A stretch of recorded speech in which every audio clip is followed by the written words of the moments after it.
Based on current April 10th, 2026 spoiler coverage, the setup is that Sheila and Deacon's breakup has reached its emotional breaking point, while Deacon and Taylor move closer without realizing someone is watching them.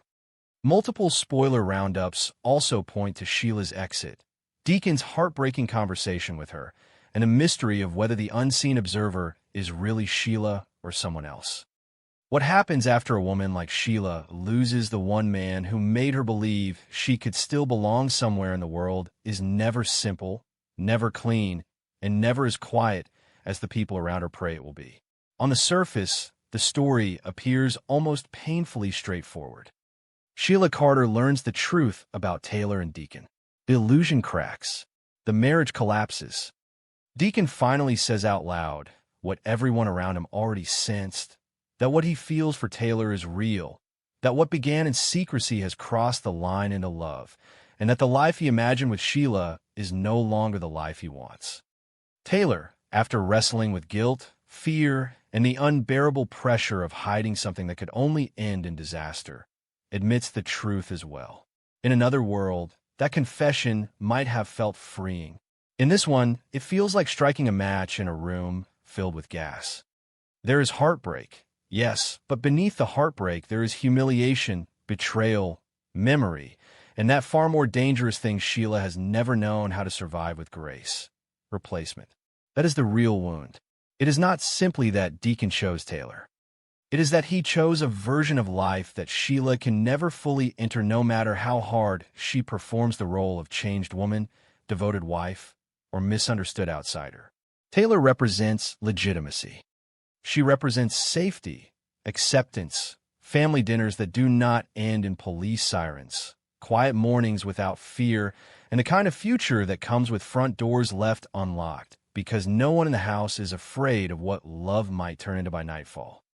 Sheila can imitate peace, can speak its language, can wrap herself in it for a season, but she has never been allowed to forget that the people around her see not her promises but her history. She can feel it in every cautious glance, every guarded tone, every conversation that abruptly stops when she enters a room. So when Deacon chooses Taylor, he is not merely choosing another woman. He is choosing a world without danger. And in doing so, he is also confirming the deepest fear Sheila has carried for years, that no matter how much she claims to have changed, she will always be the one people escape from, never the one they run toward when they want to feel safe. That truth settles into her slowly, like poison working its way through the blood. At first there is pleading, and that pleading is more devastating than rage because it strips her bare. Sheila is a woman who has built her survival on control, reinvention, and the ability to twist any room to her advantage. Begging Deacon not to leave her is not strategy. It is exposure. It is the sound of someone realizing that for all the manipulations, all the escapes, all the stories she told herself about being stronger than other people, she still needed something heartbreakingly ordinary. She needed one person to choose her and keep choosing her. She needed Deacon not as an accomplice or shield or co-conspirator, but as proof that she was still capable of building something that did not have to be stolen. When she begs him not to divorce her the way others left her, the plea carries more than fear of abandonment. It carries the weight of a lifetime of being cut out, cast aside, denounced, and watched as though she were a storm no family could survive. In that moment, she is not performing monstrosity. She is confronting the unbearable possibility that even when she loves in the only way she knows how, it still ends with the same door closing in her face. And yet even in that pain, there is something unsettlingly restrained about her. Sheila does not lash out at Deacon in the moment the way everyone expects. She does not strike Taylor down in a fit of immediate fury. She does not turn the room into a battlefield. Instead, she does something far more unnerving. She listens. She cries. She allows Deacon to speak his guilt. She absorbs his accusation that she betrayed his trust over Luna. And in that silence, there is already calculation beginning to wake. Not calculation in the cold, theatrical sense people often associate with her, but a deeper instinct, something almost biological. Sheila has survived by knowing when to explode and when to disappear. She understands timing better than anyone around her. She understands that the most effective way to unnerve people is not always to attack when they are braced for impact. Sometimes it is to retreat just enough that they start convincing themselves the danger has passed. So she gives Deacon what he needs. She gives him the promise. She swears she will not hurt anyone. She tells him she sees that he truly loves Taylor. She frames her acceptance as an act of love, almost as if sacrificing her own future might somehow redeem the damage of her past. She kisses him goodbye. It is a scene that would almost feel noble if it were happening to anyone else. But with Sheila, nobility is never uncomplicated. Her promise lands with too much precision, too much perfect alignment with Deacon's fear. He does not ask her to love him less. He asks her not to retaliate. That is what he fears most. Not sorrow, not collapse, not even his own guilt, but the possibility that she will transform his choice into a weapon against the people he loves. And when she promises peace so quickly, so smoothly, it does not erase that fear. It deepens it, because Deacon knows her. He knows that the woman standing in front of him is capable of tenderness and terror in the same breath. He knows that she has sworn reform before. He knows that loving Sheila has always required a form of emotional gambling most people would never survive. Even as he listens to her, part of him is still waiting for the shift in her eyes that signals the calm is only camouflage. The tragedy of Deacon lies in that divided heart. He is not lying when he says he loved Sheila.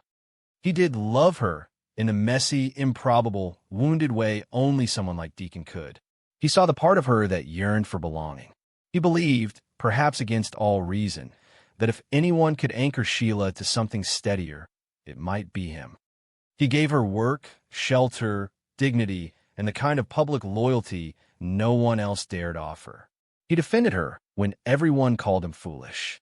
He tied his future to hers and asked the world to trust his judgment. That matters. It matters because it means this breakup is not simply a clean moral correction in which Deacon wakes up and runs toward the better woman. It is more painful than that. It is a man admitting that love did not conquer fear, that compassion did not erase damage, and that what he felt for Sheila could not survive what he now feels for Taylor. He is not leaving with triumph. He is leaving with shame. Shame that he allowed it to go this far.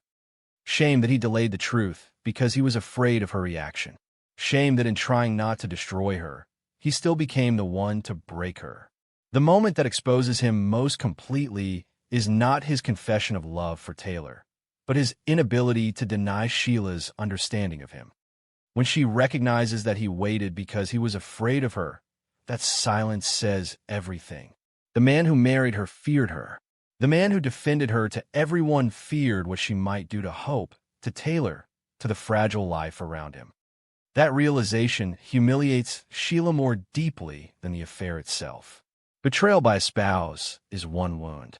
Realizing your spouse remained partly because he was trying to manage you, delay you, soften you before the explosion, that is another wound entirely. It turns love into containment. It suggests that even at her happiest, even in marriage, Sheila was still being handled like a threat. That is why the breakup cannot end with words. No matter what Sheila promises, the emotional logic of this moment does not allow a peaceful closing chapter. A woman can survive being unloved more easily than she can survive being pitted, feared, and quietly replaced by someone who embodies everything she can never become. So when she leaves, she is not walking away from a marriage alone. She is walking away from an identity she was trying desperately to inhabit. Wife, partner, changed woman, safe woman, all of it fractures at once. And then comes the image that reveals more than any vow ever could. Sheila at Il Giardino. Not in the middle of a crowd, not in the middle of confrontation, but alone with memory. That setting matters because Il Giardino is not merely Deacon's restaurant or a former workplace. It is the stage where Sheila's most convincing performance of normal life unfolded. It is where she wore usefulness like armor. where she moved through routine, where the ordinary rhythm of work and marriage almost disguised the abnormality of who she had been. It is also where she married the man who has now chosen someone else. The illusion of closure has always been the most dangerous lie in the bold and the beautiful, and nowhere is that illusion more carefully constructed, more emotionally manipulative, and more quietly explosive than the moment Sheila Carter leans in, presses a final kiss to Deacon Sharp, and offers him exactly what he begged for: peace. It unfolds with the precision of a scene designed not to end a story, but to pause it, to redirect its energy, to lull everyone involved into believing that something irreversible has taken place when, in truth, nothing fundamental has changed at all. Sheila's voice trembles just enough to suggest sincerity. Her eyes fill with tears that seem almost convincing, and her words are chosen with a clarity that feels rehearsed, as though she has already lived this moment 100 times in her mind before allowing it to become real. She promises she will not hurt anyone. She promises she will accept his decision. She frames her surrender not as defeat, but as proof of love, as though stepping away is the greatest sacrifice she can offer. And in that moment, Deacon wants to believe her, perhaps needs to believe her, because the alternative is far too terrifying to confront, that the woman he once defended, once trusted, once loved enough to marry, is still exactly who she has always been. What makes this exchange so unsettling is not simply what Sheila says, but how perfectly it aligns with what Deacon needs to hear. His fear has already shaped the conversation long before she responds. When he begs her not to retaliate, not to harm the people he cares about, not to let her pain turn into something destructive, he is not speaking hypothetically. He is speaking from experience, from memory, from a deeply ingrained understanding of what Sheila is capable of when she feels abandoned or betrayed. And when Sheila acknowledges that fear, when she calmly observes that he delayed telling her the truth because he was afraid of her, and he does not deny it, the entire foundation of their relationship is exposed in a single, devastating moment. This is not a partnership built on trust or mutual respect. It is a fragile arrangement held together by hope and fear in equal measure. Deacon loved her, yes, but he also feared her, and in the end, fear proved to be the stronger force. Yet Sheila does not react to that revelation with anger, at least not outwardly. Instead, she absorbs it, incorporates it into the performance she is constructing, using it to reinforce the image of herself as someone who is capable of change, capable of restraint, capable of putting his needs above her own. It is an extraordinary display of control, not because it suggests genuine transformation, but because it demonstrates her ability to adapt, to reshape her behavior in ways that serve her long-term objectives. Sheila does not explode when confronted with rejection. She retreats. She does not demand, she offers. She does not threaten, she reassures. And in doing so, she achieves something far more effective than any act of violence could accomplish. She lowers Deacon's guard. When she walks out of that apartment, she does so with a quiet composure that feels almost unnatural given the circumstances. There is no dramatic breakdown, no visible rage, no indication that she is about to unravel. Instead, she leaves behind a carefully curated impression of acceptance, of closure, of finality. It is exactly what Deacon wanted, exactly what Taylor Hayes needs to hear, and exactly what the rest of the world is willing to believe, because believing it is easier than confronting the alternative. But the truth of Sheila Carter has never existed in what she shows others. It exists in what she reveals when she believes no one is watching. And that truth emerges in the quiet, almost haunting sequence that follows, when Sheila finds herself drawn back to Il Giardino, the place where so much of her recent life has unfolded, where she worked, where she rebuilt a version of herself that felt almost legitimate, where she married the man who has now chosen someone else. The restaurant is not just a location. It is a repository of memory, of hope, of identity. Every corner holds a fragment of a life she believed she was building, a life that now feels like it has been taken from her without warning, without mercy, without recourse. As she moves through the space, her composure begins to shift, not dramatically, but subtly, as though the weight of those memories is pressing in on her from all sides. She remembers the wedding, the vows, the promises that once felt unbreakable. She remembers the way Deacon looked at her, the way he spoke to her, the way he made her believe that she was not defined solely by her past. And in that recollection, there's a flicker of something genuine, something that might almost be mistaken for grief if it were not accompanied by the unmistakable undercurrent of something darker, something more calculated. Because for Sheila, memory is never just reflection, it is motivation. It is fuel. It is the foundation upon which she builds her next move. When she finally speaks, when she directs her words into an empty room, the shift is complete. I will be back. This isn't over. The statement is not loud, not dramatic, not intended for an audience, and that is precisely what makes it so powerful. It is not a threat designed to intimidate others. It is a declaration meant to anchor herself, to reaffirm her identity, to remind herself that what has just happened is not an ending, but a transition. In that moment, the promise she made to Deacon dissolves, not because she consciously rejects it, but because it was never meant to be permanent. It was a tool, a means to an end, a way of creating distance so that she can operate without interference. This duality, the promise of peace followed immediately by the assertion of unfinished business, reveals the core of Sheila's character in a way that no external conflict ever could. She is not simply lying to others. She is managing multiple versions of herself simultaneously, presenting one face to the world while nurturing another in private. The version of Sheila that kissed Deacon goodbye is not entirely false. It is simply incomplete. It represents the part of her that wants to be loved, that wants to be accepted, that wants to believe in the possibility of redemption.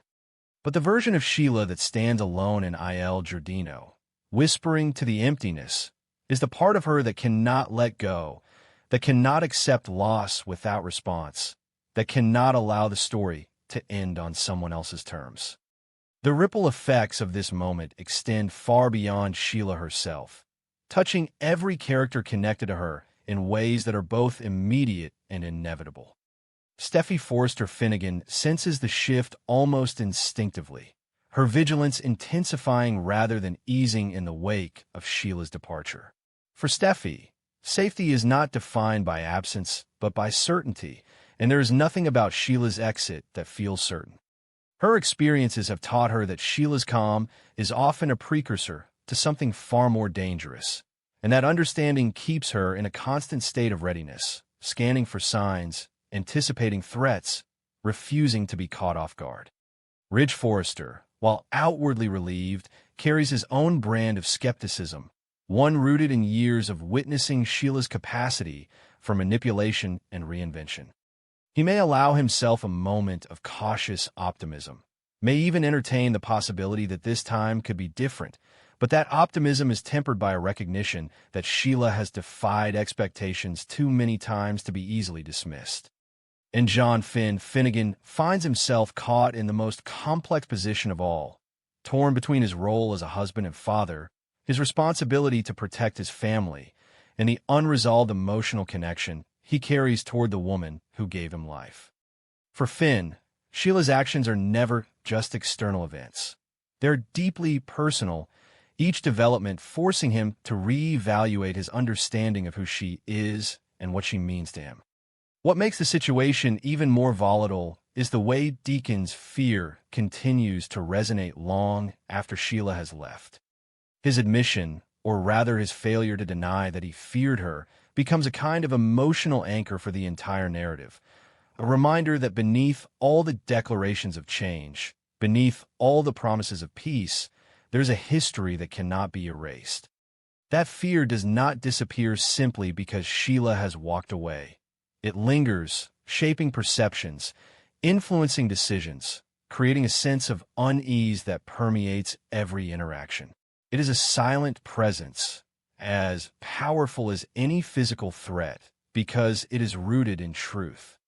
And that truth is reinforced by Sheila's past, a past that refuses to remain in the background no matter how much she or anyone else might wish it would. This is a woman who has staged her own death not once, but multiple times, who has gone to extraordinary lengths to manipulate perception, to control narratives, to survive at any cost. She has harmed those closest to her, has crossed lines that most people would consider unthinkable, and has consistently demonstrated a willingness to reinvent herself in ways that make her both unpredictable and impossible to fully understand. Her promises, therefore, are never just promises. They're strategic choices shaped by circumstance, designed to achieve specific outcomes. In that context, her vow to Deacon cannot be taken at face value, not because it is necessarily false in the moment it is made, but because it exists within a larger framework of behavior that has repeatedly shown how quickly such vows can be reinterpreted, redefined, or abandoned altogether. Sheila does not see herself as someone who breaks promises. She sees herself as someone who adapts, who responds to changing conditions, who does what is necessary to achieve what she believes she deserves. And if those beliefs shift, if her sense of injustice grows, if her pain becomes too great to contain, then the promise she made in that apartment may become irrelevant, replaced by a new justification, a new narrative, a new plan. The most unsettling aspect of all of this is that Sheila's final words in Il Giardino are not directed at Deacon. Not really. They are directed inward, toward the part of herself that refuses to accept defeat, that refuses to be written out of the story, that refuses to allow someone else to define the terms of her existence. Taylor may believe she has won, may believe that Deacon's choice represents a definitive shift, but Sheila's declaration suggests otherwise. It suggests that the story is still unfolding, that the current state of affairs is temporary, that what appears to be an ending is in fact only a pause.